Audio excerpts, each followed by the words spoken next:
Okay, tomorrow night around here is rib night. Do you want to know how to make ribs and actually nail it every single time? There's the secret. It's your ingredients. You need to be using ground coffee and MSG in your barbecue rub. Let me show you how to do it. Okay, using these baby back ribs I got from the butcher shop, just grab the little corner of the membrane with a paper towel.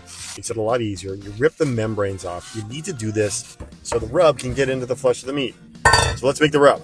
Full recipe below, but you're going to need brown sugar, smoked paprika, salt, Korean chili flakes, some cashmere chili powder, onion powder, garlic powder, and a big helping teaspoon of MSG. But that's only the first secret ingredient. The second one, of course, is coffee. Your favorite coffee, freshly ground. Add that into the rub. Mix it up with your hands. Use 2 hands. Rub a few pinches into both sides of the ribs.